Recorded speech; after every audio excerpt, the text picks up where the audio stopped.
Bueno, buenos días. Bienvenidos a ALEF, Asociación Latinoamericana de Estudios Freudianos.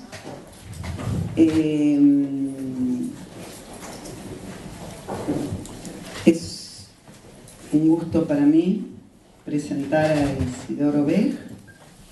Voy a decir dos o tres cosas, Isidoro, ayúdame. Voy a decir solamente dos o tres ítems de su recorrido que son muy pocos en relación a todos los que podríamos nombrar hoy. Isidoro Bej es psicoanalista, miembro fundador de la Escuela Freudiana de Buenos Aires, miembro fundador de Convergencia, miembro fundador, o en realidad uno de los fundadores del movimiento que llamamos Retorno a Lacan, autor de una cantidad de libros muy preciados para nosotros psicoanalistas, que son, por ejemplo, voy a nombrar algunos, Hacia una clínica de lo real, Ego, yo, sí mismo, Matices del psicoanálisis, Las intervenciones del psicoanalista, Retorno a Lacan, una clínica del sujeto. Voy a decir unas palabras.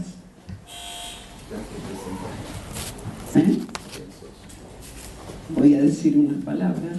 Soy Graciela Jaciner, psicoanalista, también miembro de la Escuela Freudiana de Buenos Aires, docente en ALEF, y bueno, les doy la bienvenida, y voy a leerles unas palabritas que escribí porque me gusta escribirlas. Es para mí una alegría darle la palabra a mi querido maestro Isidoro Bej, con quien tanto aprendí y sigo aprendiendo. Agradezco a David Signac y a ALEF, a todos los que hacen ALEF en lo cotidiano, la invitación a coordinar esta mesa, que además abre un ciclo, el curso que se va a dar aquí, el saber del analista, el saber hacer del analista, que dirige David Signac. Me gusta el nombre de la convocatoria de hoy, Consecuencias clínicas del retorno a Lacan. Y yo quería, antes de abrir este espacio, subrayar consecuencias clínicas. ALEF es una institución especialmente interesada por la clínica, donde se forma analistas, o sea, analistas preocupados por cómo se aborda el sufrimiento hoy, cómo se analiza hoy, en qué hay resistencias a la hipótesis del inconsciente hoy. Isidoro, alguna vez te escuché decir que un analista que dispone de una buena lógica se mueve con swing en el consultorio. A mí, a partir de ahí, me dieron muchas ganas de ponerme a estudiar la lógica para tener swing. Sería. O sea, el modo en que pensemos los conceptos fundamentales del psicoanálisis, la lógica que nos habite, tiene efectos en nuestro modo de dirigir la cura. Muchos de los que estamos hoy acá, estamos de uno u otro modo articulados a la práctica hospitalaria, y sabemos del uso indebido de las neurociencias, de la medicalización, el DSM-4, el cognitivismo conductual. Pero también sabemos que no hay un único modo de trabajar en la clínica psicoanalítica y que las resistencias al inconsciente no están siempre afuera. Que a veces una exaltación del goce absoluto o de un sinsentido de lo real, o del desprecio por el valor de la palabra, del trabajo de los sueños y la interpretación, habitan algunas clínicas. Lacan había retornado a Freud ante las resistencias de los post-freudianos y su psicología del yo. Hago esta introducción para quienes no han concurrido a los encuentros del Retorno a Lacan, título que precede nuestro encuentro de hoy. Les cuento que es un movimiento fundado por Isidoro Bej, Benjamín Dom y Norberto Ferreira, con el efecto de ubicar que las resistencias al inconsciente pueden ser externas, como dije recién, pero también internas. O sea que en los días que corren, dentro mismo de las filas del psicoanálisis hay una fuerte resistencia al inconsciente. O sea, la tarea que se tomaron es de empezar a trazar el camino de un retorno a Lacan en el camino abierto por Freud. Isidoro, antes de darle la palabra, te digo que sabemos de tu preocupación por el desarrollo, o sea, el porvenir del psicoanálisis, como una clínica del sujeto, o sea, del sujeto del inconsciente, así que seguramente una vez más seguiremos aprendiendo escuchándote.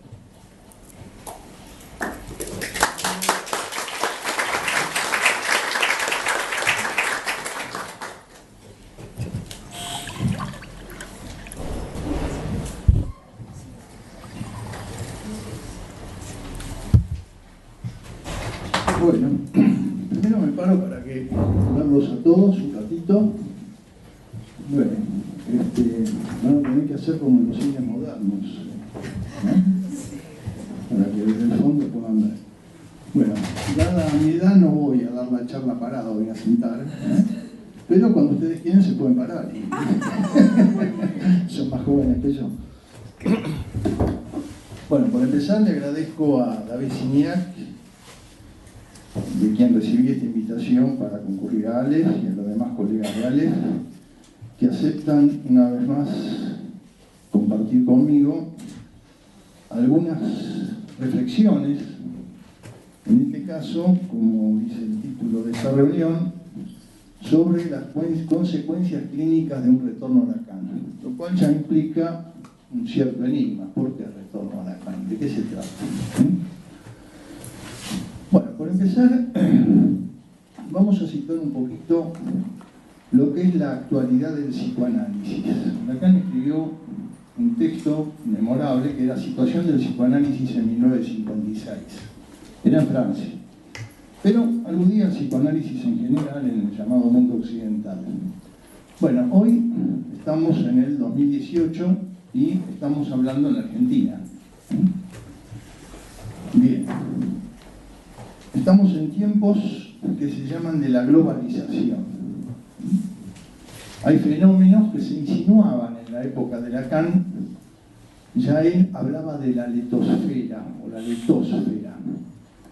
¿Qué es la letosfera? Obviamente hacía un juego con leté, que en griego quiere decir olvido, y con las palabras estratosfera, atmósfera, ¿no?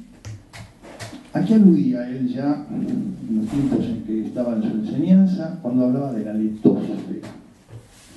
A la que hoy tenemos absolutamente expandido, de un modo inexorable, nos atrapa.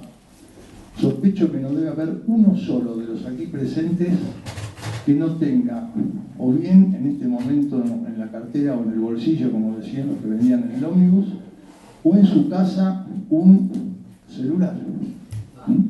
Un smartphone. Es casi inviable. Para algunos pasa a ser una parte de su cuerpo.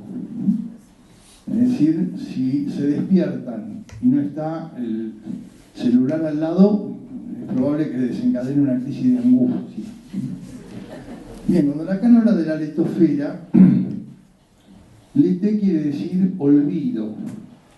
En la antigüedad griega se decía que cuando se pasaba del mundo de los vivos al reino de los muertos, se cruzaba el río Leté, que era un río que al pasar por sus aguas, el que había muerto perdía la memoria.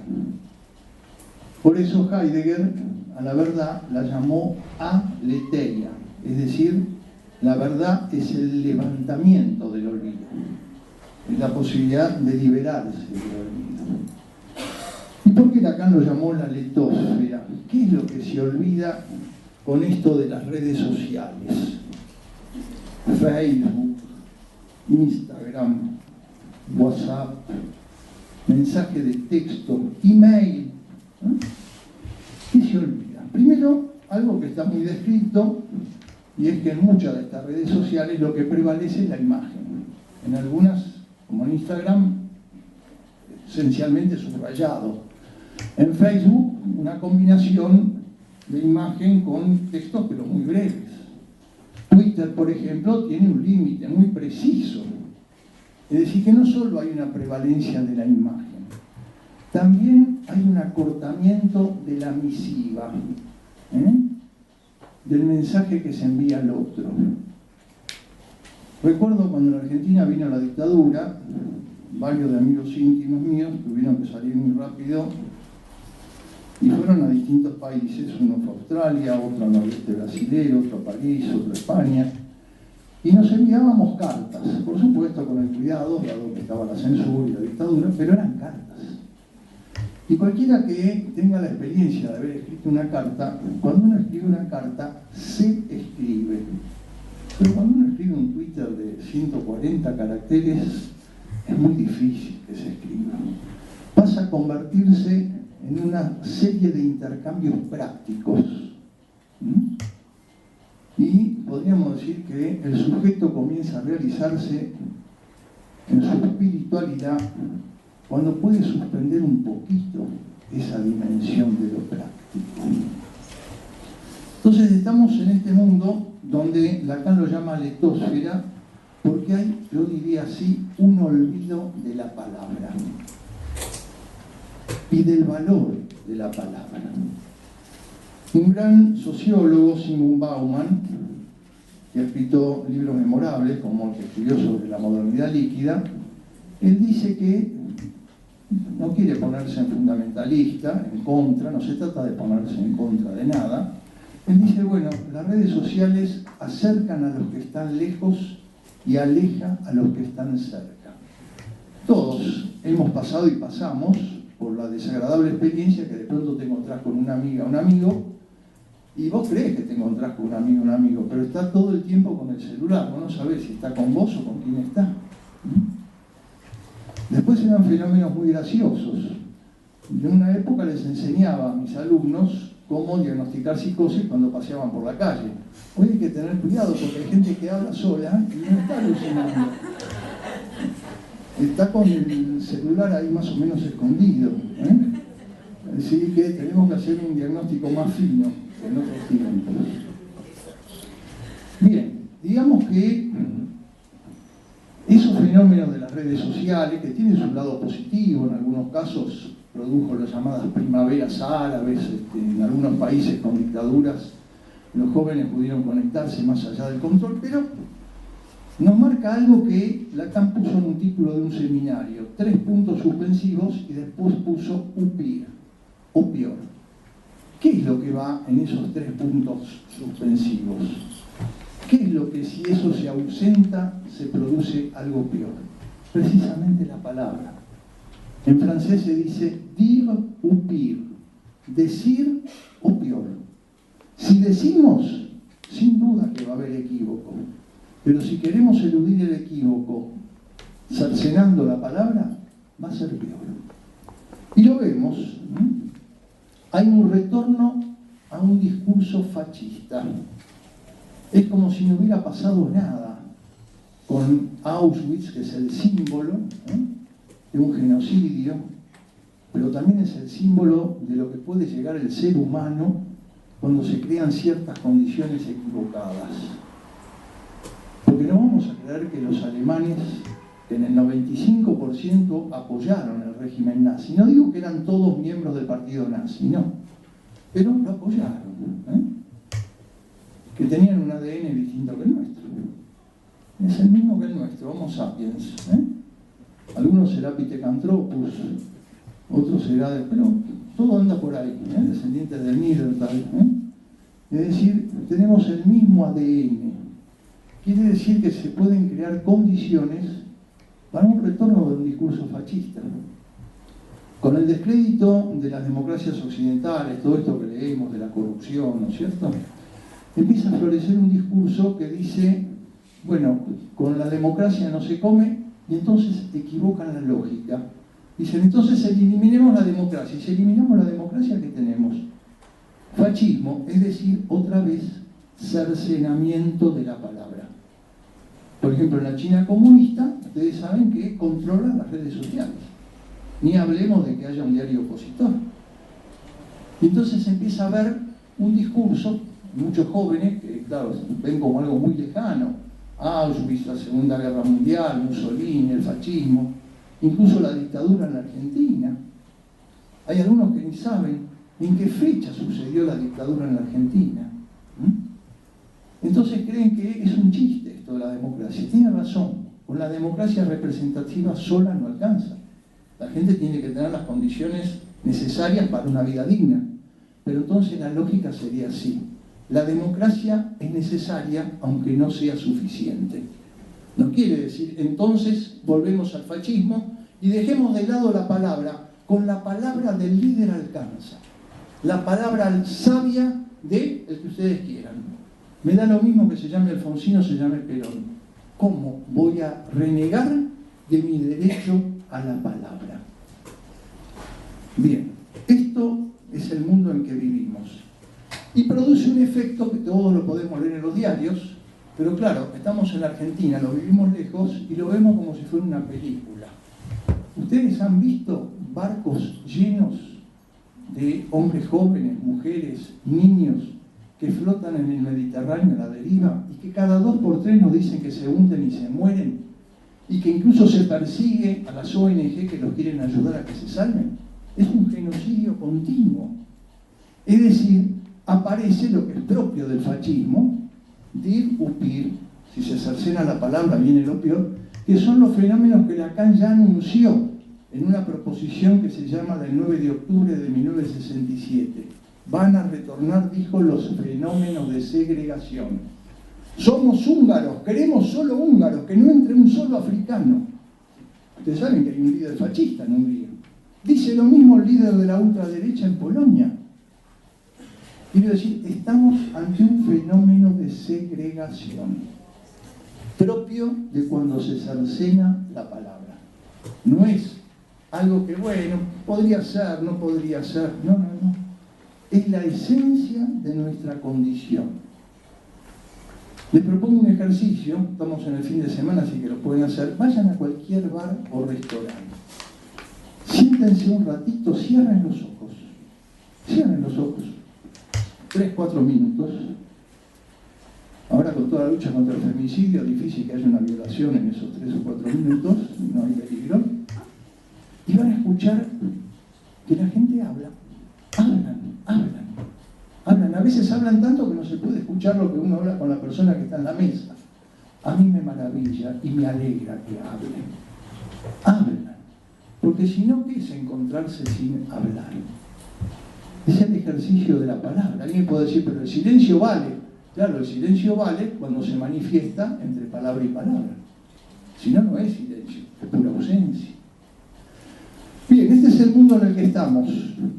Lacan lo nombró entonces como letosfera, lo nombró con el seminario Upir y lo nombró con la lógica del patú, del no todo. No todo quiere decir, no puedo decir que solo los húngaros merecemos estar en Hungría. Todo húngaro, no todo húngaro. Los países que se han desarrollado porque aceptaron la lógica del patú. La Argentina es un ejemplo. La Argentina tenemos seguramente acá en el público descendientes de húngaros, de polacos, de italianos, por supuesto, de españoles, etc. Lógica del patú. Bien, hasta aquí para ubicar más o menos en qué contexto nos movemos. Es decir, un contexto que no invita al ejercicio de la palabra, salvo que ustedes decidan ubicarse en una posición subversiva, a la cual los invito. Subversiva no quiere decir ir a meter bombas, Subversiva quiere decir que retomo el título de un texto de Lacan que se llamó La subversión del sujeto y la dialéctica del deseo. Texto que considero es un clásico. Un clásico es un texto que más allá del tiempo en que fue escrito, como por ejemplo Hamlet, sigue teniendo un valor actual. La posición subversiva quiere decir, es nuestra tarea recordar el valor de esto que estamos mencionando. Y entonces nos encontramos con la sorpresa que alguien podría venir y decirme: ¿y por casa cómo andamos, Isidoro Beck? Muy bien, usted como psicoanalista, todo lo que nos dice, nos tira por encima, parece el Papa Francisco predicando. En el psicoanálisis, no hay duda, también sufrimos de lo mismo.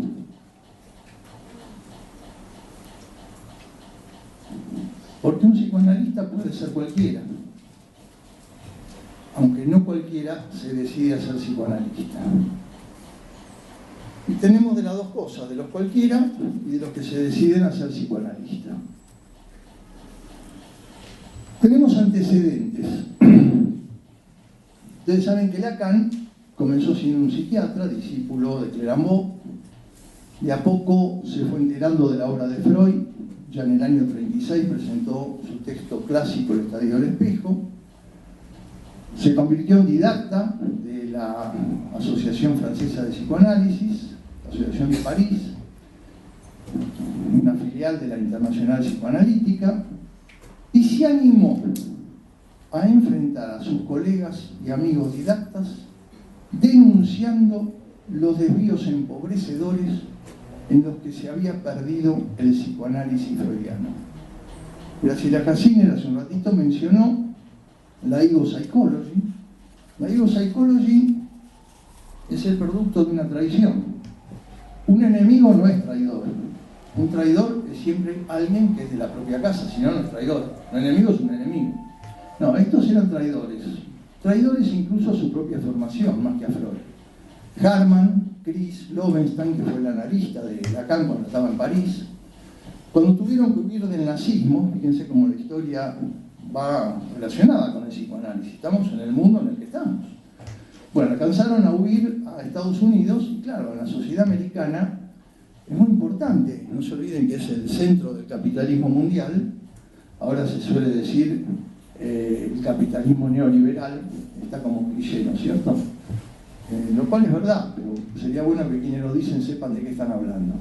Bien, en el centro del capitalismo de nuestro tiempo es muy importante que la gente crea que cuando firma una escritura sabe lo que firma. Imagínense si nosotros le hacemos descubrir que no es tan así. Sería muy complicado. Entonces ellos que hicieron, adaptaron el psicoanálisis a lo que esa sociedad les demandaba. Harman ya venía en esa línea porque en el mismo año 36, en que Lacan presenta El estadio del espejo, precisamente en la Alemania nazi, en Marienbad, se hace ahí el Congreso Internacional de Psicoanálisis, Harman presenta los primeros textos sobre un yo libre de conflicto. ¿Qué quiere decir libre de conflicto? Que no está influido por el inconsciente, se advierte. Hace entrar por la ventana a eso que Freud sacó por la puerta, la psicología de la conciencia. Y si es un yo libre de conflicto, está disponible ¿para qué? Para lo que quiere la sociedad americana donde van a vivir, la adaptación. A ver si se entiende, yo les hablé de una invitación a la subversión, no los invito a la adaptación, vuelvo a aclarar, no es a meter bombas, ¿eh? La subversión quiere decir a no ceder en su deseo. Y no ceder en su deseo quiere decir no renunciar a sostener su deseo. Bien, Lacan tuvo que enfrentarlos. Y los enfrentó señalando que lo que ahí estaba en juego era un rechazo de la hipótesis freudiana del inconsciente, basada en un error, una mala lectura del yo y el ello. Porque ¿qué dice Harman y los demás psicoanalistas de la Ego Psychology? Que se trata de un yo que percibe, y percibe sin conflicto, porque no está manejado desde el fantasma. Es un yo que permite situarse bien en las tareas de la vida, que tiene lo que se llama la función de síntesis. Pero claro, es una mala lectura, porque hay párrafos de Freud que podrían parecer que apuntan a eso, pero se le escapó que uno de los títulos de ese texto, Freud le puso los vasallajes del yo, no los señoríos del yo. El yo aspira a una función de síntesis, pero es precisamente lo que no logra. Lo que le pasa, por ejemplo, a las damas cuando quieren el fin de semana ordenar el placar, nunca terminan. Nunca logran de ese ordenamiento que el yo quiere como síntesis. Esto se lo digo para que se alivien, no es una desgracia de ustedes, es la estructura que nos habita. O los caballeros que no terminan nunca de ordenar definitivamente su escritorio, es lo mismo. Mientras las cosas anden, está bien, es así. Y es así ¿por qué? Y porque ese yo está tironeado por el ello, por el super yo, por el anhelo de homeostasis y por lo que irrumpe desde la realidad. Bien, Lacan también criticó, esto fue en los años 50, 60, el instintivismo kleiniano, es decir, el hecho de fundar que en última instancia todo dependerá de la cantidad de instinto de muerte con la que llegamos. Es verdad que esto es injusto porque Lacan siempre valoró a Melanie Klein. Ustedes saben que Lacan era un hombre muy humilde y modesto, esto es una ironía, y él dijo que hubo 3 grandes psicoanalistas en la historia del psicoanálisis. A ver si ustedes adivinan. Dijo Freud, Melanie Klein, y adivinen quién era el tercero. Él mismo. Bueno, en parte tenía razón, pero lo subrayo para señalar que él admiraba a Melanie Klein, pero no dejó de criticar ese trasfondo instintivista. ¿Y qué opuso Lacan a ese trasfondo instintivista? Porque si queremos fundar que en última instancia lo que somos depende de los genes, yo le diría, levántense, pídanle que les devuelvan la plata que pagaron acá y vayan a escuchar al doctor Manes. O si tienen un poco más de plata, como digo siempre a los profesores de Harvard, Dios los tenga siempre en Harvard. Sí, cada 3 o 4 días, Nora Bar, en el diario La Nación, coloca algún comentario de los profesores de Harvard, y siempre la misma pavada. Por ejemplo, se ha descubierto en Suecia marcadores de la esquizofrenia. Ah, buenísimo. Hacemos un análisis de sangre y hacemos diagnóstico de esquizofrenia. Pero después seguí leyendo y dice, bueno, pero se ha encontrado que los mismos marcadores están en quienes no son esquizofrénicos y además en la mayoría de los esquizofrénicos esos marcadores no están. Se seguirá investigando. Pero no dejan de poner ese título. El doctor Manes, que vive en la Argentina y es muy inteligente, no le niego eso, él dice, primero, bueno, hay un gen que garantiza que alguien tenga una disposición a ser gordo. Después tenemos la disposición a crear amigos. También tenemos la disposición a ser homosexual. O, como sale ahora en el diario el otro día, que nació varón, pero desde chiquito él sabía que quería ser una nena. Él quería ser una nena. Da la casualidad que la madre le tenía ya varios varones y le faltaba una nena. Miren qué coincidencia, ¿no? Pero bueno, y entonces agrega, como es la Argentina, y dice, bueno, pero también depende de la relación con el otro. Claro, en la Argentina se los diría así para alentarlos a los que están dispuestos a ubicarse en la posición subversiva. Con nosotros hasta ahora no pudieron. Han podido con el psicoanálisis en Estados Unidos porque, claro, se fueron a la Ego Psychology y para hacer autoayuda con todo lo que viene de San Francisco hay de sobra, no los precisan. Equivocaron el camino. Acá en la Argentina hasta ahora no pudieron. Muchos de ustedes deben trabajar en OS, de médicos y todo lo demás. Al comienzo les hacían investigaciones policiales para descubrir que no eran psicoanalistas. Ahora se hacen los boludos, los que dirigen esos lugares, no se lo van a contar a ustedes, pero como yo estoy del otro lado, como decía el general, estoy amortizado, los conozco a los que dirigen eso y los escucho, algunos llegan a caer al diván, prefieren que sean psicoanalistas y no sistémicos. Porque con las 3 entrevistas de los sistémicos, después hay que hacer otras 3, después otras 3, después otras 3. Dice mejor que empiece con psicoanálisis y la cosa se resuelve. Un día me encuentro en la calle con una amiga.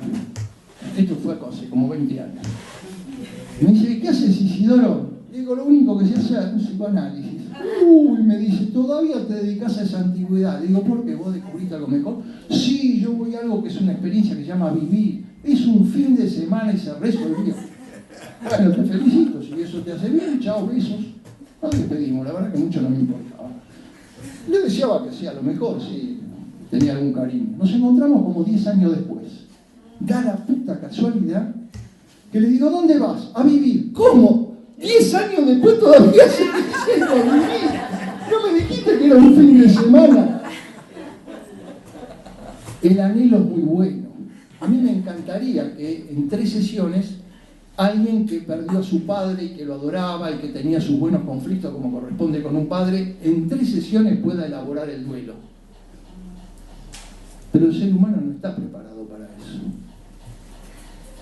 Alguien que está en conflicto con su pareja y que no se puede separar. Sospecho que a alguno de ustedes alguna vez le habrá pasado, ¿no es cierto? No solo me pasó a mí. Y se resuelve fácil. Se resuelve tan simple como diciendo, bueno, ya dijo todos los defectos que ella tiene, ahora vaya y corte. Y a la sesión que viene, ¿qué te dice? Mire, me fui muy enojado la última vez. ¿Por qué? Porque usted quiere que yo corte con mi novia. Y vos decís, yo quiero que usted corte con su novia. ¿No era usted que lo había dicho? Transferencia. El sujeto no puede resolver ese conflicto porque tiene origen inconsciente. Bien, todo esto que digo para hablar de por qué Lacan tuvo que hacer el retorno a Freud. Le costó amistades, le costó la expulsión de la Internacional Psicoanalítica, es decir, tuvo que pagar su precio, pero no se dio. Esto lo que me hace quererlo tanto, y además por una cuestión personal. Le podría decir, dado que tenemos tiempo, voy a seguir pelotudeando, con el permiso de ustedes, ¿no? Me acuerdo cuando yo empecé medicina, en esa época los psicólogos estaban inhibidos, no podían por ley atender pacientes. Yo empecé medicina porque quería ser psiquiatra, porque me gustaba la relación con los otros. Eso estaba desde el comienzo. Me entusiasmo, según mi estilo, saco 10 en todos los parciales de fisiología, voy al final, y gracias a Dios, en el cual no creo, yo no creo ni en la homeopatía, quiero aclararlo, ¿no? Me saco 7. Hacía falta 8 para entrar como investigador en fisiología. Eso me salvó. La herida narcisística fue terrible porque yo desde joven estaba convencido que me tenían que dar el premio Nobel. Cosa que entre paréntesis sigo pensando. No entiendo por qué todavía no han creado el premio Nobel de psicoanálisis y me han llamado.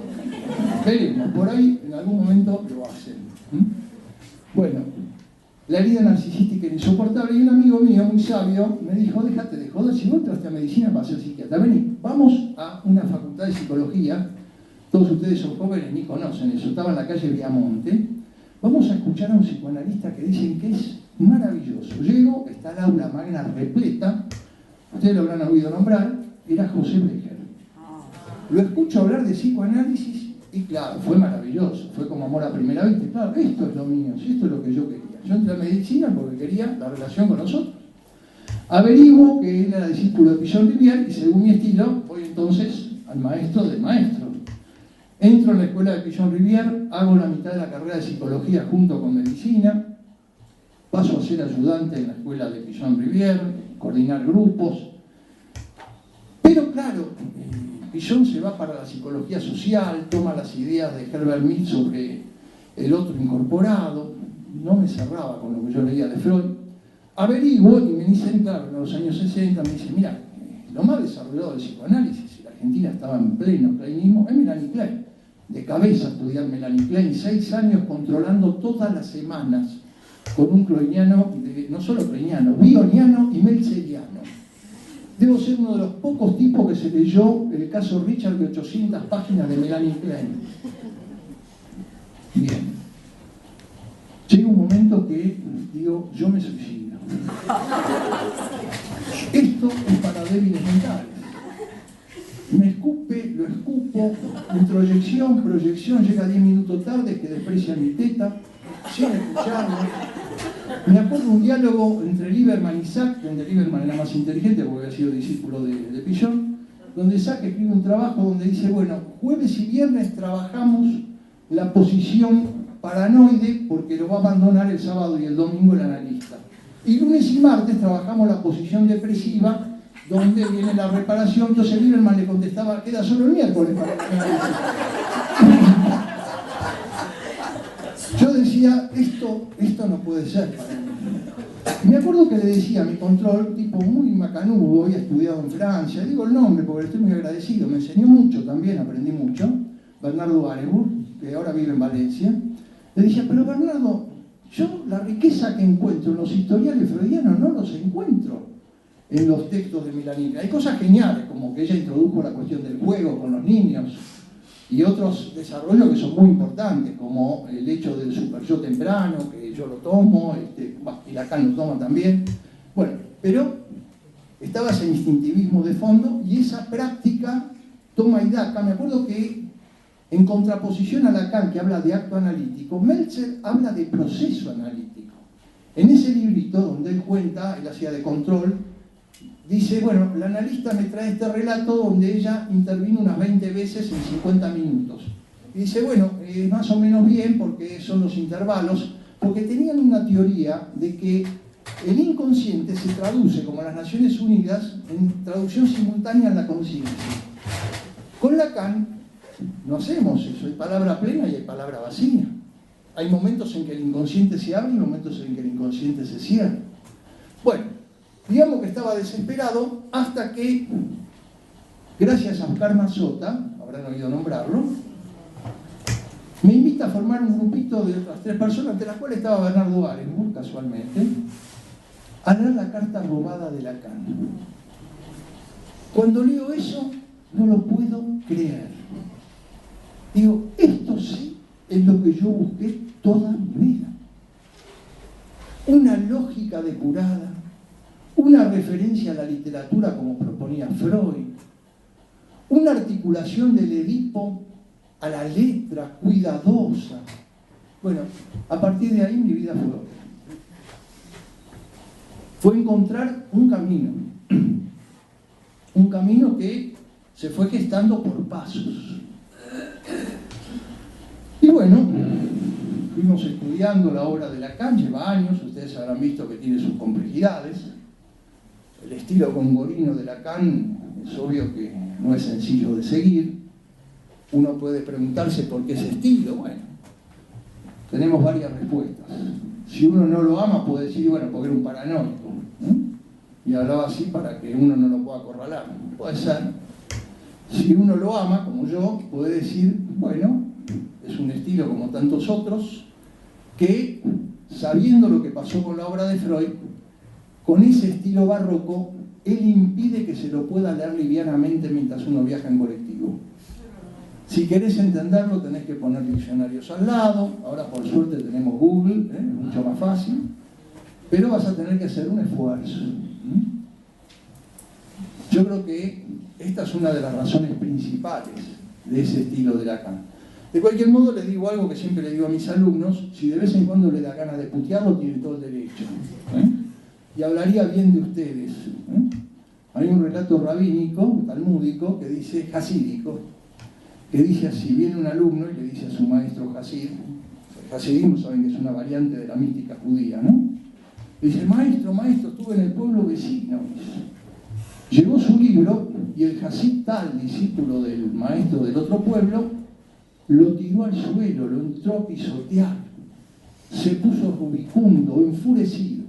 En cambio, el otro alumno del maestro del otro pueblo lo recibió, lo agradeció, lo guió un poquito y lo guardó. Entonces, ¿qué dijo el maestro al que le estaba contando su historia? Dijo, el primero, el que tiró el libro al suelo, el que lo pisoteó, ese va a ser un buen discípulo mío. Del segundo no espero nada. Discurso subversivo, no sé si advierte. Así que putéenlo con cariño, fervor y patriotismo, que ayuda bastante a leer a Lacan. Sin embargo, esa ayuda no impide que suceda lo que está sucediendo, y que empezó a suceder mucho antes. Apenas murió Lacan, hubo en Buenos Aires una reunión en el Hotel Alvear, dirigida por alguien que yo no nombro, ustedes averigüen quién es, lo dejo por su cuenta, acá veo que hay algunos que saben de quién se trata. Da la casualidad que esta persona escribió un libro que se llama El ultimísimo Lacan, pero esto es ahora. Pero ya en los años 82, cuando Lacan se había muerto, planteaba lo mismo. ¿Qué planteaba? Hubo un texto que se difundió que se llamaba Síntoma y Fantasma. donde decía que el síntoma era algo desechable, tenía que ver con el inconsciente. En cambio, el fantasma era lo que tenía que dedicarse el analista, porque tiene que ver con vos. Decía que el significante no tiene importancia, hay que dejarlo de lado. Les aclaro que la definición clásica de sujeto que da Lacan es: sujeto es lo que un significante representa para otro significante. Y entonces decía, en lugar del significante hay que consagrarse al objeto. La interpretación no tiene ningún sentido, no vale, no sirve para nada, solo puede crear sentido. No, en vez de interpretación solo es canción. Hicieron una revista que se llamaba Canción. Eso fue allá por los años 80. Bueno, eso vuelve en nueva versión apenas maquillada ahora. Pueden leerlo, entren en Google y busquen, pongan Lacan, un cuerpo, o pongan el nombre de ese que no nombro, y van a ver. Dice, ya no se trata del inconsciente. Cuando Lacan dice par lettre viene a decir que deja de lado el concepto de inconsciente. Lacan dice textualmente esto: tengo un nuevo nombre para el inconsciente, es par lettre. No dijo dejo de lado el inconsciente, tengo un nuevo nombre para el inconsciente, es par lettre. En Moment de Conclure, que es el anteúltimo seminario, después de Moment de Conclure viene Topología y Tiempo y no hay más. Lacan sigue hablando del inconsciente. Entonces ahora oponen el inconsciente a lo que se llama l'umbebu, que es el equívoco. Y plantean que hay un equívoco que es de Lalande, que desmantela definitivamente una tesis esencial de Lacan. ¿Cuál es? Que el inconsciente no está hecho por instintos, como decía Melanie Klein, sino que está estructurado como un lenguaje. Esa es la tesis esencial. El inconsciente está estructurado como un lenguaje. Y que Lacan lo sigue absolutamente a Freud, lo podemos encontrar leyendo simplemente la metapsicología freudiana.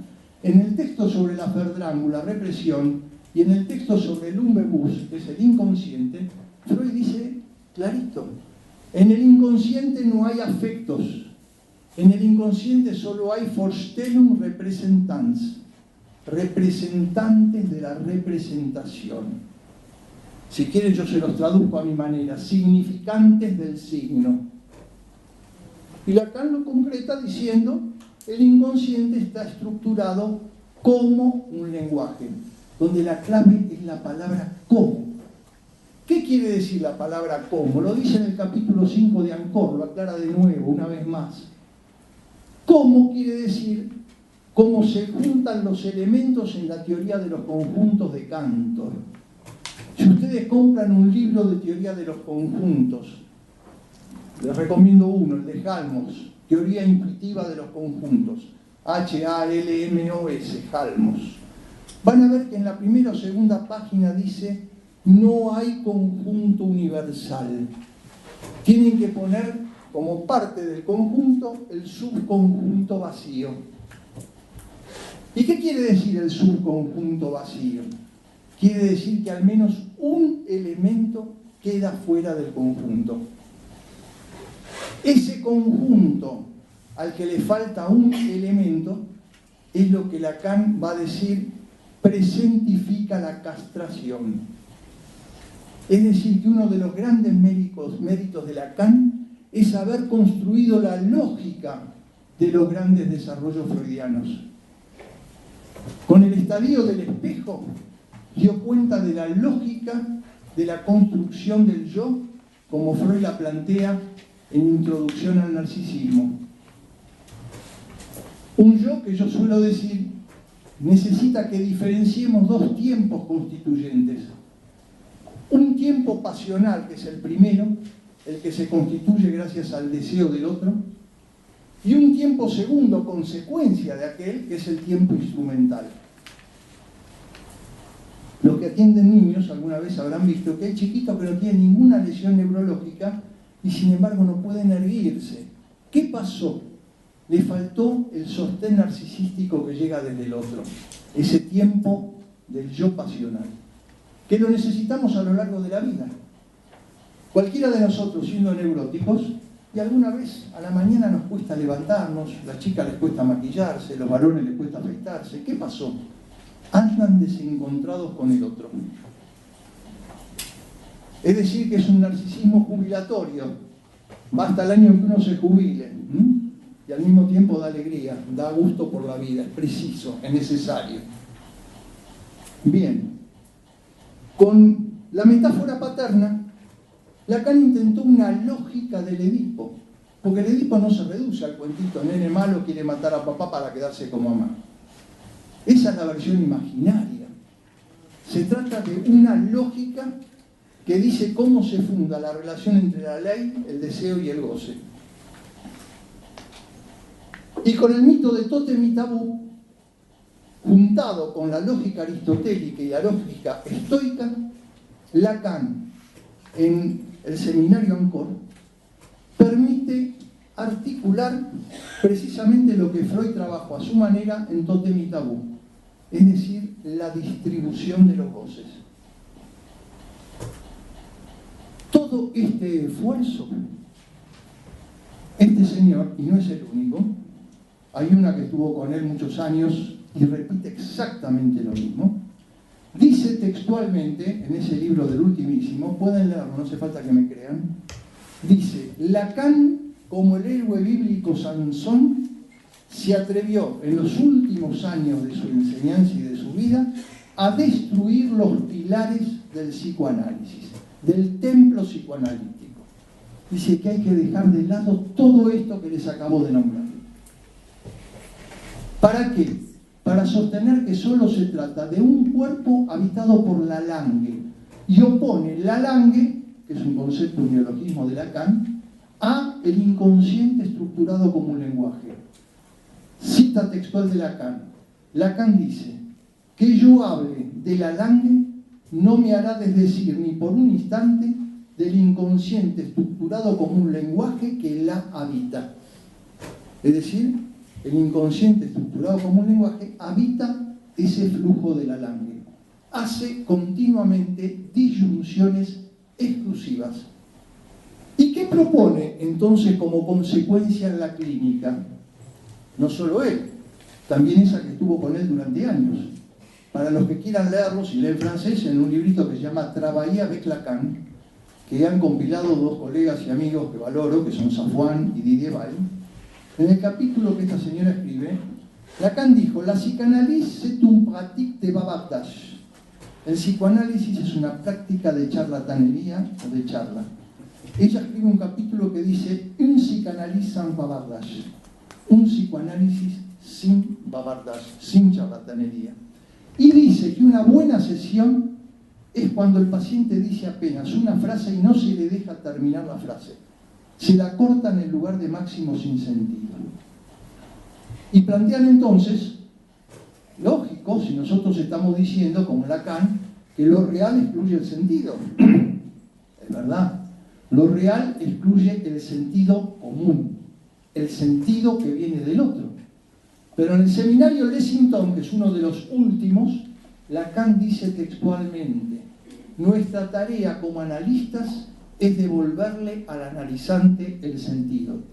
Quiere decir que la palabra sentido no tiene el mismo sentido según con qué significante se junte. Lo están leyendo como signo, no como significante. No sé si advierten al desprestigio al que va el psicoanálisis si sigue ese camino. Porque a ese psicoanálisis solo pueden adherir, como una psicología de las masas, la multitud que lo sigue en los seminarios. Si llega a ir el almacenero de la esquina, ¿ustedes creen que vuelve a la segunda vez? El tipo dijo, por ejemplo: vengo a verlo porque me siento... ¡Pum! Le cortó la sesión, alcanzó a decir: me siento mal. No. Vienen los que escuchan la teoría. Una vez me decía un colega, creyendo que se hacía el original, pero yo lo tenía fichado en París, se realizaba con este personaje, y me dice: yo voy al seminario de él y sé que cuando él habla se dirige a mí. Yo sabía que se hacía el delirante, pero a mí no me iba a impresionar porque ya había escuchado la misma boludez varias veces. Es decir, tengo una cierta sensibilidad como psicoanalista a la repetición. Por ejemplo, me pudre en el teatro cuando ponen el humo, ¿vieron?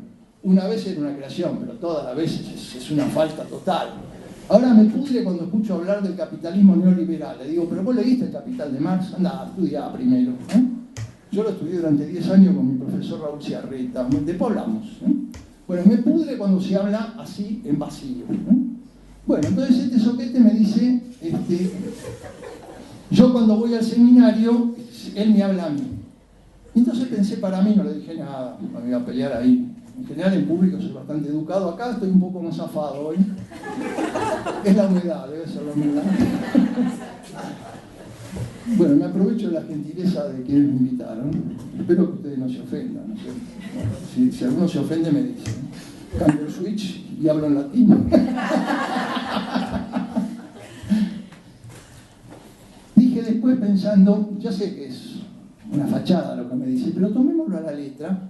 Yo diría, tiene razón. Viene al seminario a escuchar la interpretación que no recibe en la sesión. Es la definición clásica de acting out, transferencia sin análisis. Llega a decir una discípula de este que no nombro, textual, lo pueden encontrar en Google, búsquenlo, no me crean. Cuando lleguen a sus casas, agarren la computadora o lo que tengan y busquen el nombre de este sujeto, el de la que lo siguió 20 años, ya ustedes saben, se la van a arreglar. Busquen un cuerpo, bueno, van a ver que todo esto que les digo, dice textualmente esto. Si hay transferencia y relación al sujeto supuesto saber, que para Lacan es la condición de que haya transferencia, es porque culpable es el analista, porque dejó que el paciente hable. Textual. ¿A dónde va a ir el psicoanálisis si sigue ese camino? ¿Se entiende ahora por qué decidimos tomar la bandera del retorno a Lacan? Como mi estilo es ir de frente, como se darán cuenta, no sufro de grandes inhibiciones para eso. Fui a París en el 2013 y por todos mis antecedentes me vinieron a escuchar un montón de psicoanalistas muy respetables, muchos son amigos, que los nombro. Safwan, mi amigo Nacio, Moscovitz, el que fue el secretario del École Freudienne, Christian Simatos, Christian Hoffmann, bueno, un montón de psicoanalistas, y fui a hablar de esto. Cuando terminó la reunión, el presidente de la institución que me había invitado, Espace Analytic, a solas me dijo lo siguiente: Isidoro, estoy totalmente de acuerdo con lo que decís. Es lo que les estoy diciendo a ustedes, lo único que lo dije en francés. Esto para mandarme la parte que hablo en francés, ¿no? Nada, es un chiste. Me dijo textualmente esto, pero estoy totalmente de acuerdo, pero no te vamos a acompañar. Digo, ¿pero y por qué?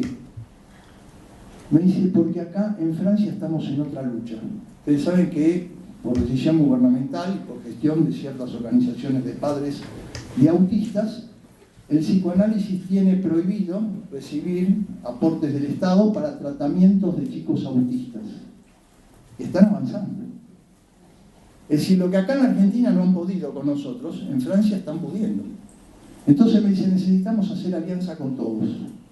Fue en ese momento que yo entonces volví a Buenos Aires y decidí hablar con dos colegas que tienen tantos años como yo en el psicoanálisis, y le dije, mira, no podemos seguir esperando que venga de Francia, porque nosotros consideramos que los discípulos de Lacan eran los que tenían que sacar esta bandera.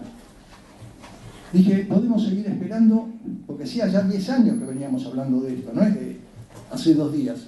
Ya le dije que esto empezó apenas se murió Lacan, en el año 82. Sumen los años, no hagan el cálculo de mi edad, eso sí, pero sumen los años que lleva esto, y le dije, miren, tenemos que largarlo. Por eso salió desde Buenos Aires, Retorno a Lacan. Desde Buenos Aires, como le dije a los colegas del interior de la Argentina, no es porque vamos a ser de nuevo unitarios y federales. Era desde Buenos Aires porque desde París no podemos esperar que venga. ¿Se entiende ahora por qué desde Buenos Aires? Bien. Y entonces decidí, además de hacer la crítica, que esa es una de las caras de la moneda, pero no es la más importante, proponer algo positivo. Mi amigo Didier Weil decía, ¿por qué a Voltaire, que traía ideas revolucionarias, lo recibían en los lugares de la nobleza y del clero, que después tiró abajo la Revolución Francesa, mientras que a Rousseau no lo quería recibir nadie? No era un problema de carácter. Didier Weil dice, porque Rousseau traía propuestas positivas. Eso es lo más subversivo. La crítica es insuficiente si no se acompaña de una propuesta positiva. Y decidí entonces varias cosas. Voy a la primera, que es la más actual, aunque hubo otra que hice mucho antes, pero la cuento luego. Decidí trabajar con un matemático especialista en informática, cosa de estar actualizado, claro, porque lo de Retorno a Lacan se presta a que digan, no ves que está viejo y gaga, es un decadente del psicoanálisis. No, decidí ir a la disciplina más avanzada de nuestro tiempo. Ustedes saben que Freud se basaba en algunas cosas en la ciencia de su tiempo, básicamente lo que tenía que ver con la física de Maxwell, las equivalencias energéticas, el concepto de libido. Lacan apeló a otras disciplinas, la lingüística, la antropología estructural, la lógica matemática, Frege, Cantor, Gödel. Bueno, yo para no ser menos que ellos, ya le dije que aspiro al premio Nobel, decidí acudir a la informática de nuestro tiempo. Y entonces, trabajando con un matemático especialista en informática, decidí proponer lo que llamo el diagrama de flujo. El diagrama de flujo es una escritura de un algoritmo. ¿A qué se llama algoritmo? Todo el tiempo se habla de algoritmo, pero ¿qué es un algoritmo? Un algoritmo es una fórmula matemática que se repite y que permite ir desde un inicio, por un recorrido pautado, hasta un resultado. Esta es una definición, llamémosle, aceptable de algoritmo. Después tenemos ya definiciones matemáticas. El diagrama de flujo es una escritura de un algoritmo. Y es un pliegue de lo que Lacan tuvo como escritura al comienzo, que fueron los grafos, con la escritura última de Lacan, que son los nudos. Intenté articular ambas. Bueno, no voy ahora a hacer el diagrama de flujo acá, que quiera leerlo, lo puede encontrar. Hay varios libros míos donde está El Sendero del Análisis, está, y en el último libro que mencionó Graciela, Retorno a Lacan, una clínica del sujeto, también lo pueden encontrar. Lo que puse en el centro de la estructura es el inconsciente estructurado como un lenguaje. No puse el objeto A como pone Lacan en los nudos. ¿Por qué? Porque el nudo tiene una ventaja respecto de otras escrituras. No sé si todos conocen el nudo Borromeo. En realidad es una cadena, no es un nudo. Tenemos ahí una pregunta, ¿por qué Lacan lo llama nudo si es una cadena? Porque es una cadena de 3 anillos, anudados de tal modo que ninguno penetra al otro. Esa es la cláusula restrictiva, y de modo tal que si se corta un anillo, los otros dos también se liberan. Esa es la cláusula prescriptiva. En lógica se habla de cláusula. Bien, sirve para entender que lo imaginario es tan imprescindible, una vez constituida la estructura, como lo simbólico y lo real. Porque a cada uno de esos anillos, Lacan dice, sirve para escribir cada uno de los 3 registros que lo constituyen. Ese es el algoritmo lacaniano, el paradigma lacaniano. Paradigma que hasta ahora no hemos superado. Si alguno llega a crear un paradigma distinto, bueno, revisaremos y relanzaremos la teoría.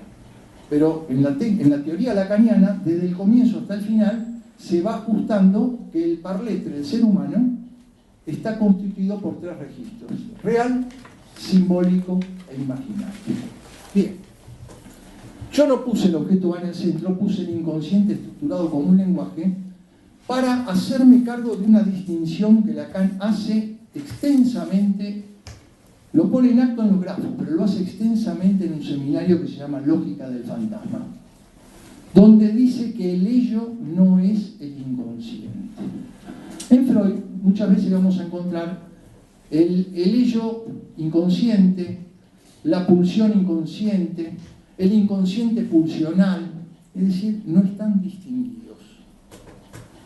Sí lo hace cuando trabaja el inconsciente, ahí dice está claramente constituido solo por Forschung representants. Entonces Lacan toma eso para pulir, discriminar una lógica que está en acto en Freud pero no está explicitada. Lo mismo con super-yo, ideal del yo. En Freud muchas veces ustedes ven que pone super-yo, guión, ideal del yo. Quiere decir que él se aviva que son 2 cosas distintas. Pero al ponerlas juntas, pareciera que sí, pero que no. En Lacan son absolutamente diferentes. Y entonces yo digo que el inconsciente y el super-yo son tópicamente inconscientes. Pero que hay un inconsciente que es el inconsciente como lógica de incompletud que es diferenciable. Es el que Lacan trabajó arduamente, recurriendo a la fundamentación lógica de las matemáticas, la fundamentación de la aritmética de Gottlob Frege, las paradojas de Russell, el teorema de Gödel, la lógica de Kant, un trabajo de toda una vida, que este señor dice, tenemos que tirarlo por la borda. Lacan dice textualmente, el campo es freudiano, el inconsciente es lacaniano. Con todo derecho ustedes podrían decir, pero Isidoro, eso es un absurdo. Si hay algo que hizo Freud, es descubrir el inconsciente. Por supuesto, y Lacan lo sabe. Por eso coloca antes que él el campo freudiano. Y es freudiano porque fue Freud el que inauguró el inconsciente. Pero el inconsciente como lógica de incompletud, y dando la lógica de ese inconsciente, eso lo hizo Lacan. Es uno de sus grandes méritos. Cuando Lacan dijo, terminemos con la pavada de la discusión que los hombres son superiores porque tienen falo o que las mujeres son superiores porque se pueden embarazar. Por ese lado no vamos a ningún lado. El falo no es más que un significante, no es el órgano. Es el significante de lo que le falta al conjunto. En la terminología lacaniana se dice es el significante de la falta en el otro. Y entonces avanzó un poquito más y dijo, no solo se trata de la castración del órgano, que no es la castración del órgano, eso es la imaginarización de la castración, sino de la castración del otro. Es decir, al conjunto le falta un elemento. No hizo más que exponer la lógica de una frase freudiana. El burgués de Freud, que usaba chalequito y reloj de oro que iba de un lado para el otro, ¿vieron las fotos? Era recontra subversivo. A ver, seamos honestos, y yo ya confieso, yo no me animaría ni aún hoy. ¿Alguno de ustedes se animaría hoy, en el siglo XXI, a decir lo que Freud dijo a comienzos del siglo pasado? Una mujer quiere ser madre, y no dijo como el para ti, porque ella es como el sol para el árbol, porque quiere repartir el amor que la inunda. No, dijo, porque quiere recibir a su hijo como falo imaginario, como sustituto del pene que no tiene. Y no la paró ahí, la siguió. Dijo, ¿y qué no tiene? Porque el padre no se lo dio. ¿Te imaginas el feminismo frente a esa frase lo que habría hecho? ¿Cómo nosotras las mujeres queremos el falo de nuestro padre? No queremos nada. Bueno, Freud se animó a decir eso. Lacan a dar la lógica. Porque si nos quedamos, claro, con el relato manifiesto suena absurdo. Pero dio la lógica de eso. Está diciendo que tanto hombres como mujeres, por el hecho de estar habitados por el lenguaje y la función de la palabra, sufrimos de la falta. No hay palabra que pueda cubrir todo lo que es del orden de lo real. Entonces yo hice el diagrama de flujo para diferenciar cuando lo que viene desde el ello pasa por el colador del inconsciente, y en ese caso constituye el fantasma. Hasta ahí vamos bien, pero puede hacer regresión. Y entonces habrá síntomas, inhibiciones, angustia. Ahí el analista interviene con la clásica interpretación simbólica. Pero puede haber pulsiones, lo cual implica el campo de las tentaciones, que no pasan nunca por el colador del inconsciente. Allí ustedes se van a encontrar, los que tienen años de experiencia como analista lo habrán visto, que hay un síntoma que el análisis ha andado bien. Se han resuelto montones de angustias, inhibiciones, pero hay un síntoma que no cede y lo han interpretado, como dice Freud, con la pluricausalidad de un lado o del otro, no cede. ¿Qué quiere decir? Que la interpretación simbólica ahí encontró un límite. ¿Por qué? Porque nunca pasó por el colador del inconsciente. Allí es requerida otro tipo de intervención. Una intervención en lo real o una intervención en lo imaginario. Cuando uno está atento a esta lógica, adquiere lo que Graciela dijo, y a ustedes les causó gracia, el swing. Lo enseñaste vos. Ya sé. No reniego de esa enseñanza. Entonces uno se mueve con mucha libertad en la sesión. Hasta puede contar un chiste, siempre y cuando sea un chiste que tenga que ver con el discurso del analizante, no el último que contaron, ¿no? Es decir, no estoy con un amigo, estoy con alguien que confía en mí. Lo mismo con el superyo y el ideal del yo. Lacan coloca el superyo en los grafos en el lugar primigenio del otro. Al comienzo, fíjense, cualquier chiquito cuando habla no dice abuelo, llévame a la plaza. Mi nieto me decía, se llama Julián, Juli quiere ir a la plaza, como habla la madre. Es decir, como habla el otro. Es la estructura del imperativo categórico kantiano que Freud subraya. Es decir, todavía no tiene la posibilidad de interrogar, ni tiene la posibilidad de constituir lo que se llama el shifter. Es decir, hablar en primera persona. Ahora ya me puede decir, ya creció, abuelo, yo quiero ir a la plaza, llévame a la plaza. Ese me, llévame, quiere decir a mí. Ya habla desde él como sujeto, no desde el otro. Ahí Melanie Klein tenía razón. Hay un superyo precoz. Ese superyo, si pasa por el colador del inconsciente, permite que se constituya el ideal del yo. Un ideal que nos ayuda a no creer que ya sabemos todo. Cuando alguien dice, estoy hecho, quiere decir que está hecho una momia. Es decir, la clave de la vida, ¿cuál es? Y es admitir que siempre se está en falta. Como decimos en un refrán ciudadano, se trata de estar siempre de ida, no de vuelta. Pero puede haber regresión. Si el ideal se exagera, ¿qué nos pasa? A cualquiera de nosotros. No puedo escribir. Si están en análisis descubren, ¿y por qué no puedo escribir? Y no, porque en ese congreso va a estar X. Se está comparando con alguien puesto en el lugar del ideal, ¿se advierten? Cuando el ideal se exagera, si yo quiero escribir como escribía Freud o Lacan, y no escribo. Pasa a convertirse en superyoico y produce inhibición y en un paso siguiente, depresión. Ahora, si pasó por el colador del inconsciente y hizo regresión, ahí también se puede intervenir. Pero se interviene de modo distinto. Una cosa es intervenir cuando dominan las tentaciones y otra cosa es intervenir cuando dominan los mandatos. Las tentaciones pulsionales o los mandatos superyoicos. Intervenir ante el mandato superyoico con la clásica estructura de la interpretación sería, por ejemplo, ahora usted me coloca a mí como si yo fuera su madre que lo estoy obligando, para lo único que sirve para que el paciente diga, yo doctor soy un desastre, mire lo que estoy haciendo. Reduplica el superyo, no sirve.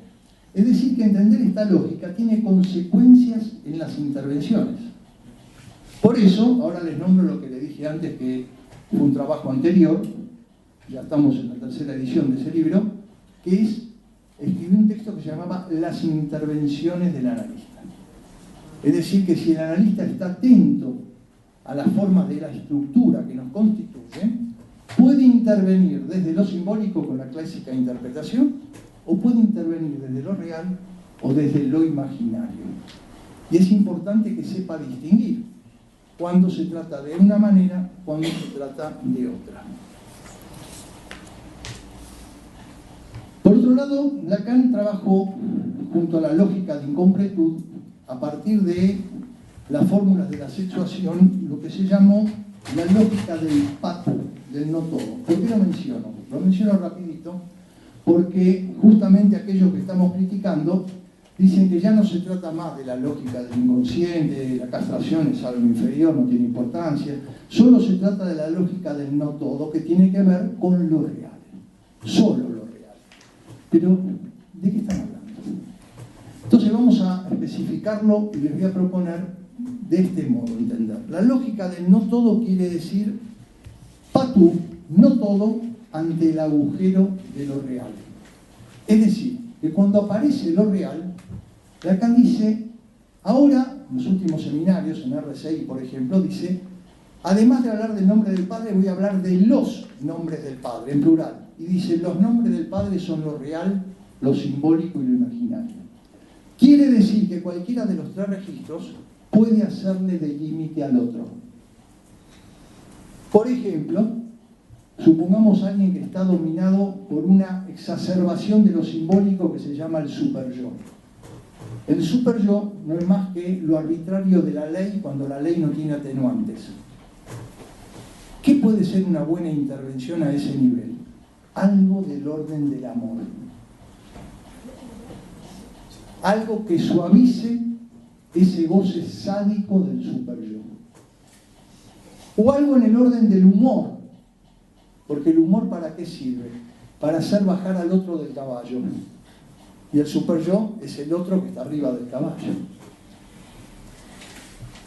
Entonces, por un lado decimos patú ante el agujero de lo real, es decir, lo real provocando agujero en lo simbólico y también provocando agujero en lo imaginario. Soy linda, qué bien que me arreglé para la fiesta, pero no es necesario pensar que tengo que ser la más linda de la fiesta o me suicido. Está bien el narcisismo, que sean coquetas, pero llevado al extremo no pueden disfrutar de la fiesta. Por eso ese refrán que decían nuestras tías, la suerte de la fea, la linda la desea. Porque si está exageradamente enamorada de su belleza, va a tener problemas en la relación con el otro, ¿no es cierto? Una dama que sabe acudir a las fiestas del amor, va a la peluquería ese día, se arregla lo mejor que puede, se maquilla lo mejor que puede, y si está con el caballero que le gusta y la pasa bien, llegado el momento acepta despeinarse.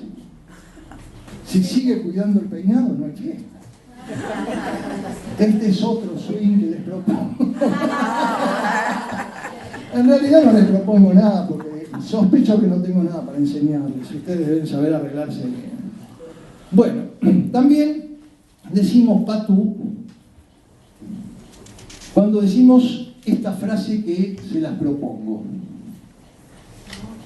A lo real nada le falta, ni siquiera agujeros. Es decir, que lo real se caracteriza por no ser universal, no es un universo. No hace serie. A lo real nada le falta, ni siquiera agujeros. Segunda versión del patú. Y ahora la tercera versión del patú, en la cual yo tomo lo que Lacan dice, mi real, el real del psicoanálisis es siempre un real anudado. ¿Anudado a qué? A lo simbólico y a lo imaginario. Y entonces les digo esta frase a ver si les gusta. A lo real nada le falta, ni siquiera agujeros. Pero es gracias a lo simbólico que un agujero se convierte en una falta. Falta. En algo que me hace falta. Bueno, voy a parar acá. Tenía un montón de cosas más, pero si sigo hablando no va a haber tiempo para el intercambio. Acá veo que David se está poniendo nervioso. Y no quiero que se ponga nervioso. Entonces, voy a concluir solo con un poema. ¿Les gustan los poemas? Sí. Bueno, voy a leer el poema.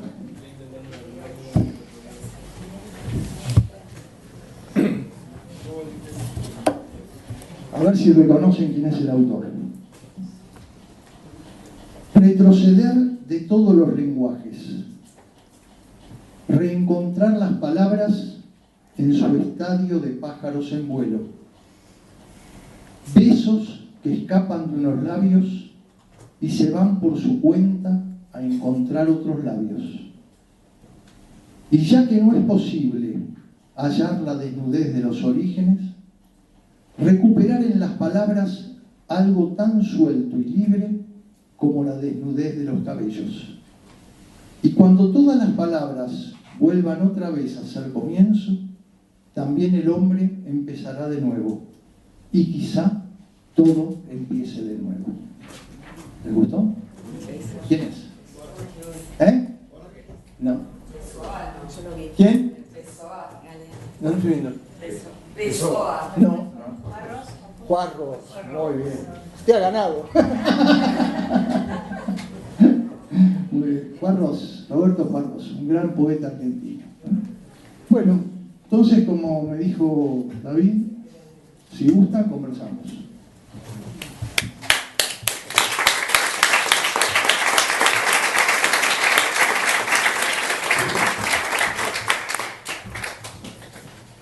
Bueno, gracias. Y vamos a hacer circular la palabra, el micrófono, para que hagan preguntas, comentarios. Nos quedamos sin palabras.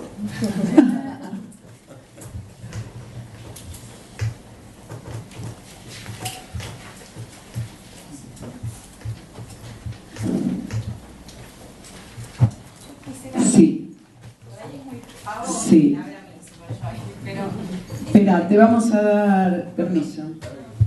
¿Te damos el micrófono? No, está bien.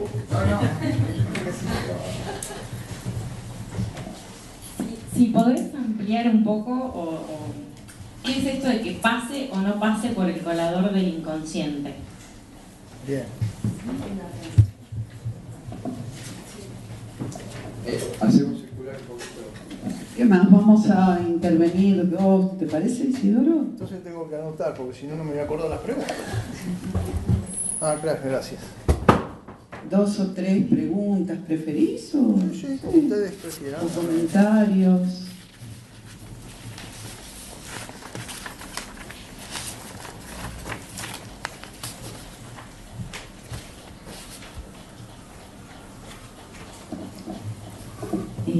Bueno, primero muchas gracias por la charla, bienvenido Ale. Bueno, mi pregunta a lo mejor es breve, que sea breve, no sé si breve es la respuesta. Hiciste hincapié en dos lógicas, la del incompletud y la del no todo.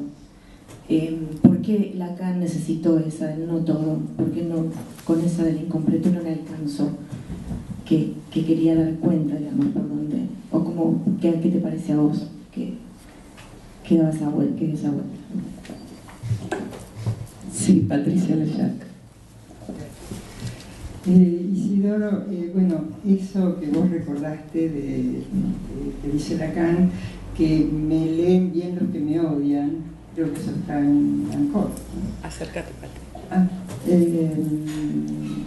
Bueno, hasta ahí podemos decir el que vos no nombrás y los suyos en un punto toman en cuenta esto, digamos, hacen una lectura no dogmática, hacen un subrayado de algunas cosas. Estoy de acuerdo con vos, ¿no? Ahora, también acá hay otros analistas que hablan de este real desanudado de la palabra, por ejemplo, que aparece y que requiere del analista lo que ellos llaman incidencias. Habrás escuchado hablar de esto, ¿no? Me parecen un poco más serios, no tiran por la borda, pero me hacen preguntas, ¿no? Se apoyan en la teoría del caos, ¿no? Sobre todo. Me gustaría ver si puedes decir algo al respecto, ¿sí? ¿Alguien más o...? No. Sí. Isidoro.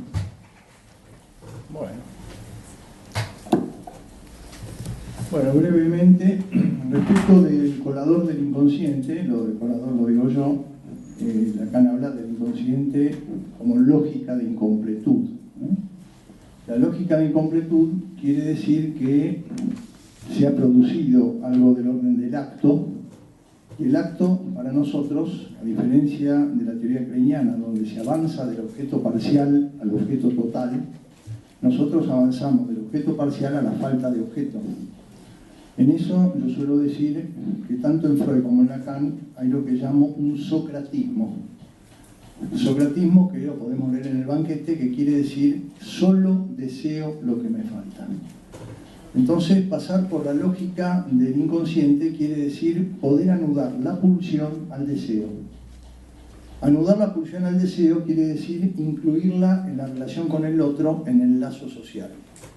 No es lo mismo llegar a mi casa y abalanzarme en la heladera a comer lo que pueda, que encontrarme con amigos en una cena respetando las reglas que nuestra cultura plantea para las reglas de la mesa.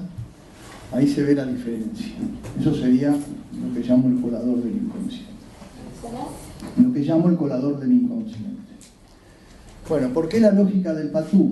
Cuando Lacan termina el seminario de la lógica del fantasma, dice abiertamente, a pesar de que le he pedido de rodillas a varias mujeres que conocí, ninguna me pudo resolver de qué se trata lo del goce femenino. Se ve que por eso era tan mujeriego, era por investigador, ¿no? Y uno se consagra a la disciplina, ¿no? Hay que entenderlo. Bueno,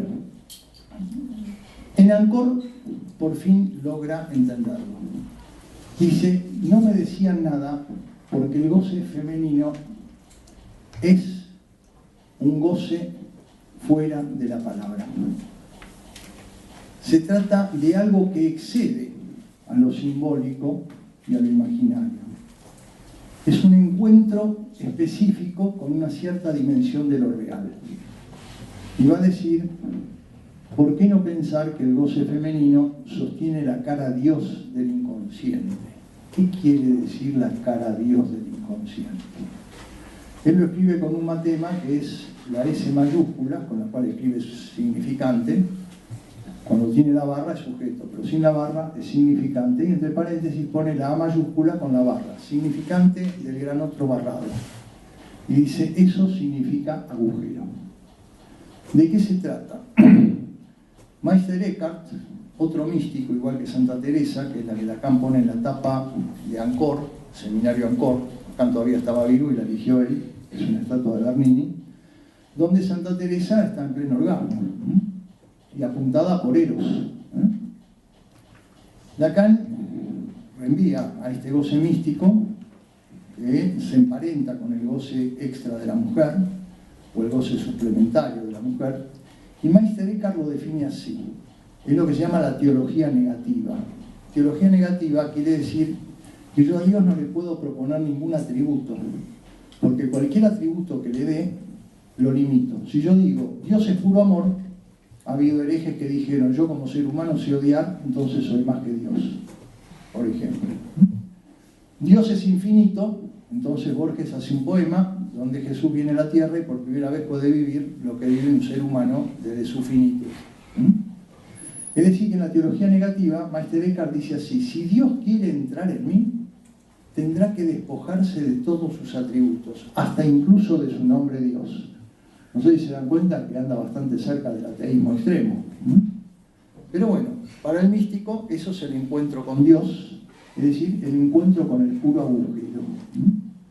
Bueno, entonces Lacan es a partir de ese goce extra de la mujer y de lo que él aprende al poder descubrir eso, de que hay un goce que no responde al orden fálico, es que él introduce lo que se llama el patou. Y dice, la mujer, la femme n'est pas tout, la mujer es no toda. La femme est pas tout, no es toda. N'est pas tout, no es toda. La femme n'est pas tout. Es la lógica del no todo que él establece en la relación con lo real, pero aclarando los últimos 10 renglones de su último seminario, su último, que se llama Topología y Tiempo, dice, no hay tercer sexo. Quienes se ubiquen en una posición antifálica se equivocan. Es decir, que este que no nombro tiende a creer que esa lógica del patou excluye todo lo que atañe a lo que es del orden de la lógica fálica. Bueno, respecto de lo de incidencia, ahí todo depende cómo uno lo piense. La teoría del caos es una cosa cuando trabaja René Thom o Ilya Prigogine, y otra cosa lamentable cuando la trabajan los psicoanalistas. Quiero decir, se hace un uso chabacano bastante deficiente. Por ejemplo, algunos que se dedican a eso les recomiendo que lean a Ilya Prigogine, porque ellos suelen decir que el caos se opone a la estructura, y no es lo que dicen los que están en la teoría del caos. En la teoría del caos lo que se oponen es a la estructura determinista mecánica.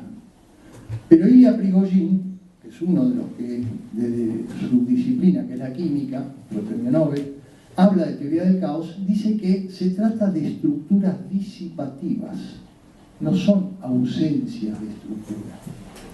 Entonces, bueno, respecto de esos pacientes que nos llegan a nosotros, por ejemplo, de acting out en acting out, o de pasaje en acto en pasaje en acto, cosa que sucede y abunda, uno podría decir, bueno, se trata de lo que irrumpe de lo real fuera de lo simbólico, de lo imaginario. Ahí tendríamos que ver si se trata exactamente así o tenemos que reformular una tesis que nosotros tenemos mal marcada a partir de Sarmiento. ¿Es barbarie o civilización? ¿Es civilización o barbarie? o la única barbarie que hay se da en la civilización. ¿Ustedes oyeron hablar alguna vez de una comunidad de sapitos que utilicen la picana? ¿Oyeron haber hablado alguna vez de leones que hacen campos de concentración? ¿Oyeron hablar de tigres que asaltan a otros tigres y le pegan un balazo para sacarle un smartphone? Estoy un poco ridiculizando, ¿no? Todas esas bellezas las hacemos los seres humanos civilizados. Es decir, que entonces esas incidencias donde lo real irrumpe fuera del lazo social son también efectos de un mal anudamiento de la estructura.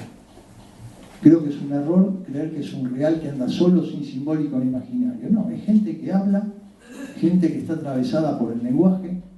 Pero a ver, veamos, ¿cómo seríamos todos nosotros si hubiéramos nacido, pongamos, en alguno de esos lugares desgraciadamente muy tristes, muy pobres, esos lugares abandonados, con un padre que se quedó sin trabajo, entonces se siente devaluado, se emborrachan, viven en una habitación todos juntos, emborrachado, viola a su hija, ¿no es cierto?, maltrata a su mujer, ve que ese padre durante años no trabaja?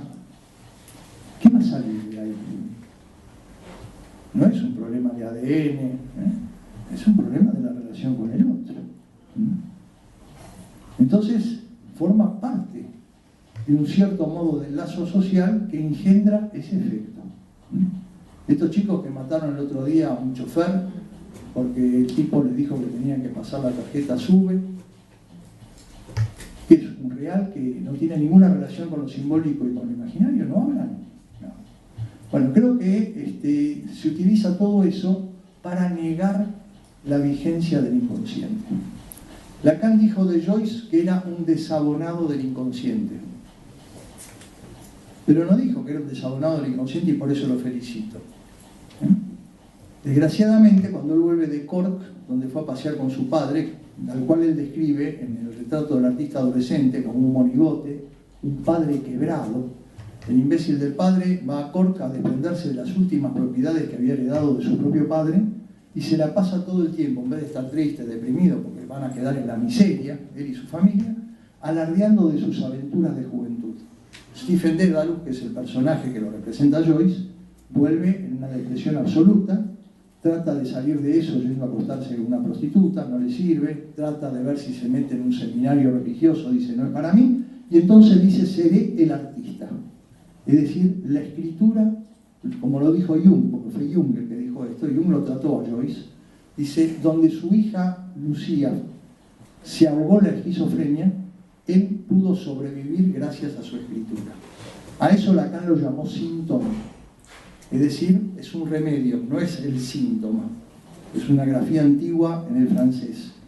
Yo lo uso directamente, como se dice en francés, para diferenciarlo claramente del síntoma. Y dice, Joyce es un desabonado del inconsciente.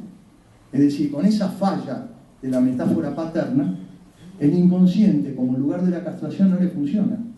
Es más, la escritura le sirvió para sobrevivir hasta donde pudo, pero no pudo salir de la depresión crónica que tenía, que la remediaba, como dice el tango, con el alcohol.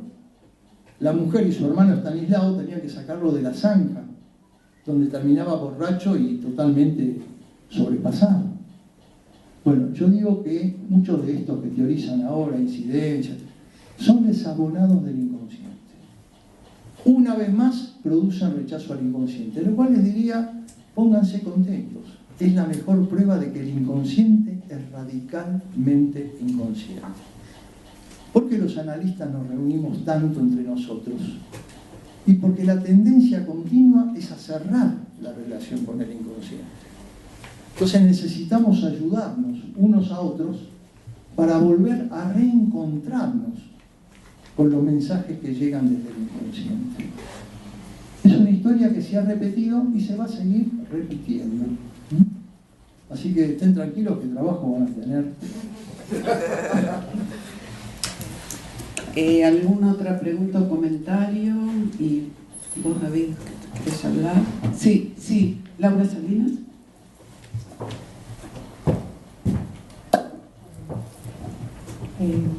Bueno, celebro...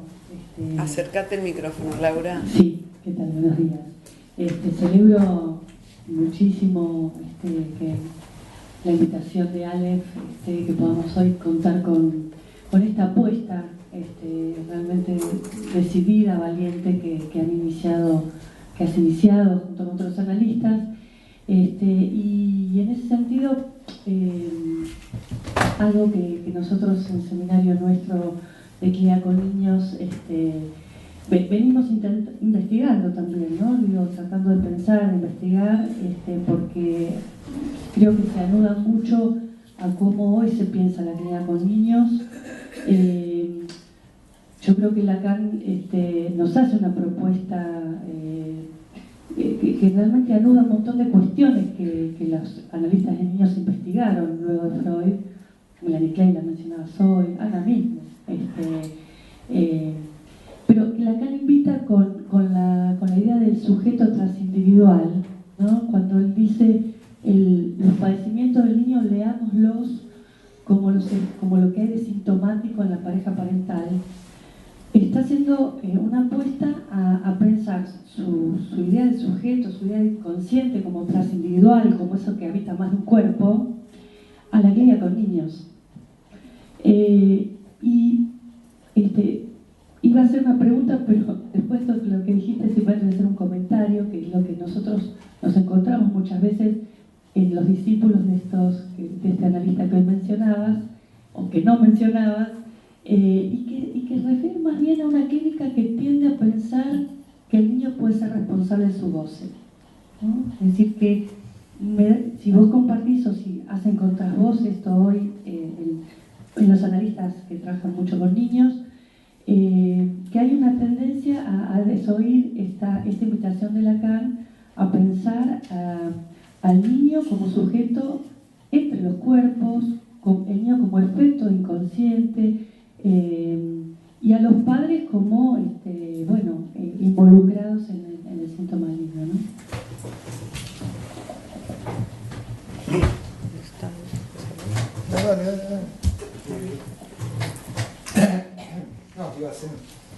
Hola.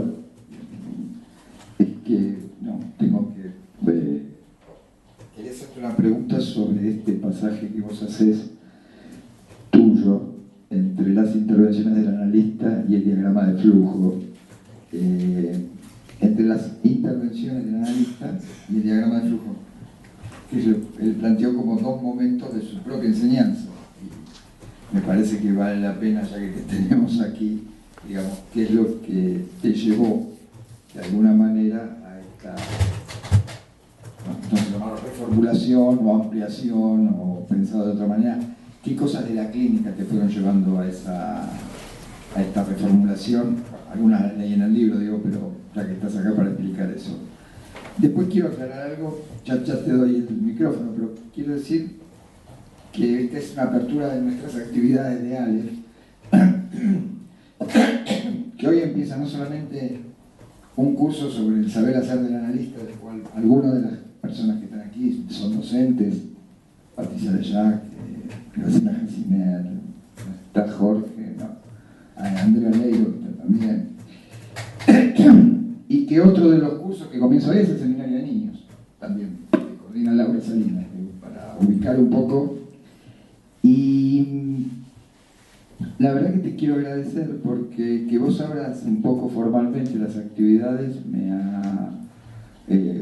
nos alegra a todos. Bueno, acá están las que coordinan el posgrado, que son Gabriela Tomás, Cintia Benuzzi y alguna gente que nos acompaña, especialmente Gisela Feldman, ¿quién más está? Del equipo, Mary García, bueno, todos son del equipo que hace Aleph, digamos que vos no lo conocés y que está escondida ahí también es Adriana Signac, que es mi hermana, encima. Me parece que esta actividad yo la encuadraría en eso, en una serie de actividades, y Lacan a veces decía que la serie de actividades lleva a lo serio. Y a lo mejor nosotros conseguimos eso, un espacio amable. Y a mí algo de lo que me sorprendió te soltaste, contaste chistes, jodiste.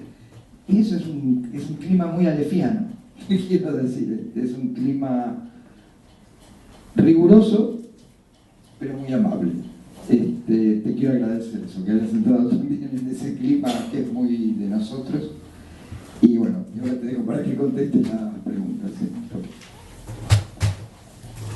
Bueno, respecto de lo último que dice David, le agradezco, pero como contribuye mucho a la comunidad freudiana con muchos años de análisis, no voy a alardear de mis chistes. Freud decía que los neuróticos necesitan contar chistes, y yo reconozco que es imposible que yo dé una charla sin contar algún chiste. Hay gente que viene a escucharme no porque le interese lo que digo, sino porque sabe que algún buen chiste se va a llevar. Bueno, pero me parece que está muy bien. Aunque ustedes no lo crean, Lacan, que parecía una tromba, dijo esta frase. Es de Lacan, ¿eh? La letra con sangre no entra, la letra entra con amor. Es de Lacan. Bueno, respecto de esta cuestión del uno y el otro, esta gente que yo no nombro, dicen que ya no hay que hablar más del otro. Solo se trata de un cuerpo con su voz. Realidad nacional. Ustedes habrán oído hablar de que hay gente que habla de los dos demonios. Bueno, sí, los militares hicieron lo que hicieron, pero los terroristas lo que hicieron, miti, es miti. Yo pertenezco a esa generación. Hubo cosas que yo no comparto de la práctica subversiva, cosas que no van con mi ética, pero no fue miti. Quiero decir, para mi generación, cuando Manía pegó el golpe, era imposible seguir creyendo en la democracia. Le pegó el golpe a Ilia. Quiero decir, ya costaba creer que se podía hacer otra cosa más que agarrar un fusil. Bueno, hay todo un sector en el derecho, que es un sector obviamente bien de derecha, que dice que si una nena de 12 años es violada, la responsable es ella, por haber seducido al violador. No sé si conocen esto. Bueno, ahí lo que se está haciendo es desconocer que entre el sujeto y el otro hay una relación circular, pero no recíproca. En principio, el responsable es el otro. Por supuesto que el sujeto, una vez constituido, es responsable de su acto. Pero cuando nos cae, por ejemplo, un analizante, que recuerdo, que me viene a ver a mí y me dice, le voy a contar algo que nunca pude contar en ningún análisis. Durante 5 años mi hermano mayor tuvo relaciones conmigo. Yo no se lo podía contar a nadie y siempre me sentí culpable y me sigo sintiendo culpable. ¿Por qué volví ahí? Uno podría decir, bueno, responsable de su voz. Eso sería una respuesta canalla. Entonces lo que le dije, mire, usted volvió ahí por algo que es inexorable. Si a alguien le toca una zona erógena, no va a poder impedir sentir algo de goce. Y el goce funciona como un imán que atrapa. La responsabilidad inicial no es suya. Ni inicial ni la que siguió hasta que pudo cortar con eso. No tenía quien la ayudara. Esto es esencial en el análisis con niños. Efectivamente, hay incluso analistas que se dicen lacanianos que llegan a decir que no hay que entrevistar a los padres porque el niño es responsable de pleno derecho. El niño tiene derecho a ser reconocido como sujeto, pero no es responsable de las marcas que le metieron sus padres. Están haciendo un sofisma. ¿Advierten que en todo esto que estamos hablando hay una ética en juego? Bueno, por algo Lacan dio un seminario que se llamó La ética del psicoanálisis. Bueno, solo me queda agradecerles a David, a Graciela, a cada uno de los integrantes de ALEF y a todos ustedes por haberme aguantado esta desfachatez de esta mañana del sábado. Bueno, gracias.